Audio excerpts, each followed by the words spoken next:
وإلى عاد أخاهم هودا قال يا قوم اعبدوا الله ما لكم من إله غيره أفلا تتقون قال الملأ الذين كفروا من قومه إنا لنراك في سفاهة وإنا لنظنك من الكاذبين قال يا قوم ليس بي سفاهة ولكني رسول من رب العالمين أبلغكم رسالات ربي وأنا لكم ناصح أمين أوعجبتم أن جاءكم ذكر من ربكم على رجل منكم لينذركم واذكروا إذ جعلكم خلفاء من بعد قوم نوح وزادكم في الخلق بسطة فاذكروا آلاء الله لعلكم تفلحون. اور اسی طرح قوم عاد کی طرف ان کے بھائی ہود کو بھیجا. انہوں نے کہا کہ بھائیو اللہ ہی کی عبادت کرو، اس کے سوا تمہارا کوئی معبود نہیں، کیا تم ڈرتے نہیں؟ تو ان کی قوم کے سردار جو کافر تھے کہنے لگے کہ تم ہمیں احمق نظر آتے ہو اور ہم تمہیں جھوٹا خیال کرتے ہیں. فرمایا اے میری قوم، مجھ میں حماقت کی کوئی بات نہیں ہے، بلکہ میں رب العالمین کا پیغمبر ہوں.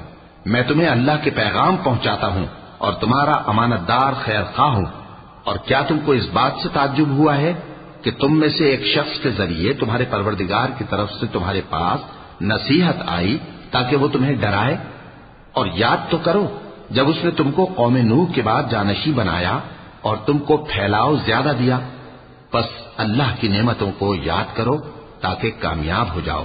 قالوا أجئتنا لنعبد الله وحده ونذر ما كان يعبد آباؤنا فأتنا بما تعدنا إن كنت من الصادقين.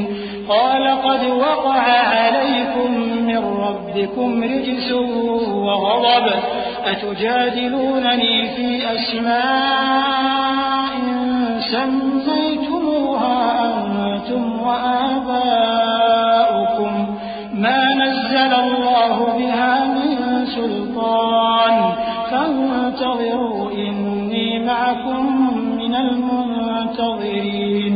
فأنجيناه والذين معه برحمة منا وقطعنا دابر الذين كذبوا بآياتنا وما كانوا مؤمنين. وہ کہنے لگے کیا تم ہمارے پاس اس لیے آئے ہو کہ ہم اکیلے اللہ ہی کی عبادت کریں اور جن کو ہمارے باپ دادا پوجتے چلے آئے ہیں ان کو چھوڑ دیں؟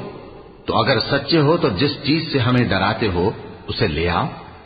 ہود نے کہا کہ تمہارے پروردگار کی طرف سے تم پر عذاب اور غضب کا نازل ہونا مقرر ہو چکا ہے.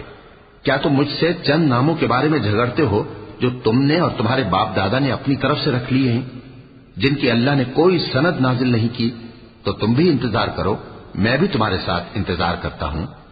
پھر ہم نے ہود کو اور جو لوگ ان کے ساتھ تھے ان کو اپنی مہربانی سے نجات بخشی اور جنہوں نے ہماری آیتوں کو جھٹلایا تھا ان کی جڑ کاٹ دی اور وہ ایمان لانے والے تھے ہی نہیں.